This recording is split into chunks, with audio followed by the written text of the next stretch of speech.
दुखुनांथाव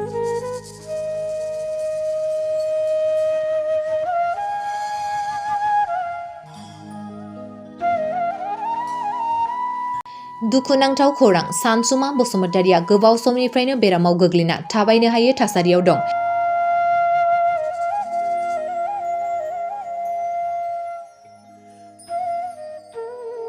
बाक्सा जिल्ला 22 नं खख्लाबारि बियाबनि सिङाव थानाय फकबुर गामिनि थागिबि सानसुमा बसुमतारीया गोबाव समनिफ्रायनो बेरामाव गोग्लैना थाबायनो हायै थासारियाव दं। गावनि बेरामखौ नायनो थाखाय गोबां फाहामथाय लासेयावबो फाहामनो हायाखै होनना फोरमायदों। नखरनि हालोदा मोजां नङा। गावनि बेरामखौ नायनायाव गोबां रां रुफा खरसा जाबाय। हा-हु फानबाय थेवबो बेरामखौ फाहामनो हायाखै होनना खौरांनि गेजेरजों फोरमायदों। बेनिखायनो बिटिआर सरकार आरो गासै रायजो राजाखौ गाहायाव होनाय एकाउन्ट नाम्बाराव जा एसे हायो अनसुंथाइ हरनो थाखाय खावलायहरदों। Account number 308510502444 IFSC SBI N00185557 account holder Sansuma Basumatary mobile number 8133898026।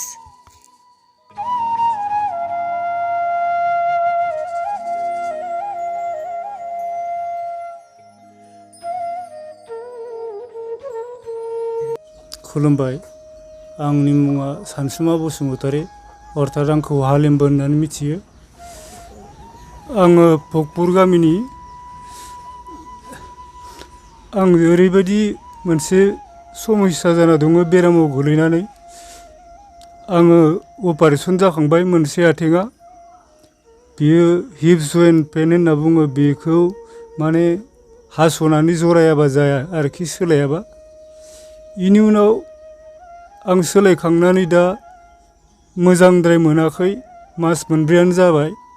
थांफिननो थाखाय फैसा गैया। हा-हु फाननानै नायदोंमोन। बेनिफ्राय आंथ' जेनेबा खख्लाबारि कनस्टिटुवेन्सिनिनो सासे सुबुं। आं हाबा जानाय सुबुं। खुदिया 2 दं आंहा, बिसि। न'खराव रावबो दहनग्रा गैया। खेथि न'खर। बिमा-बिफा बुरि दङ। आङो अनसुंथाइ लुगैदों रायजो राजानिफ्राय। रायजो राजाफ्रा अननानै आंखौ अनसुंथाइ होनानै सिकित्सानि नामाव आंखौ एसे रैखा खालामदो आंनि जिउखौ। आं बेखौ बुंनो लुगैयो, आं जिहेतु बे कनस्टिटिउसननिनो मानसि हिसाबै आथिखालनि बे बिटिआर सोरखारनिसिम आं बेखौ गुरै खावलायनो सानो। आंनि बेफोर हालोदखौ जाहाथे एसे रांखान्थि अनसुंथाइ होनानै देहा फाहामनायाव मदद होयोब्लाथाय आं न'खरनिफ्राय आरो आंनिफ्राय गोजोननाय आं होबावो आरोखि। आंथ' थाबायनो हायैया खमैबो अपारेसननि आवगोलनिफ्राय थाबायनो हायाखै। आं 9 मास अर्थात 9 माससो जाबाय। नायनाया आङो बरपेटा रडआव नायदों। गुवाहाटियाव कमप्लिटलि माबाया जादों, आंनि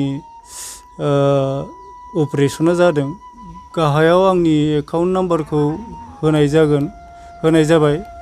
बे एकाउन्ट नाम्बाराव रायजोफोरा अननानै आंखौ एसे हेल्प खालामनो थाखाय आङो खुलुमबाय आरो आर'ज गाबबाय। बेयाव हेल्प खालामनो आंखौ, जाहाथे आंनि देहाया आवगोलनि बायदि मोजां जाफिनो रायजो राजानि अननायाव। बेखिनिखौ आङो आर'ज गाबबाय रायजो राजानिसिम। आरो आं नैबेखौबो खावलायबावनो लुगैयो, आं जोंनिनो बियाबनि मानगोनां MCLA मन्टु बर' सारखौ, बेखौबो आङो खनसे फैनानै बिथाङा आंनि लोगो बायदिमोन। बेजोंबो आं खनसे रायलायनो एसे लुबैदों आरो बेनिफ्राय आं एसे अनसुंथाइ मोनगोन खोमा साननानै बेखौबो आं एसे खावलायबाय आरो बिथां सारखौबो।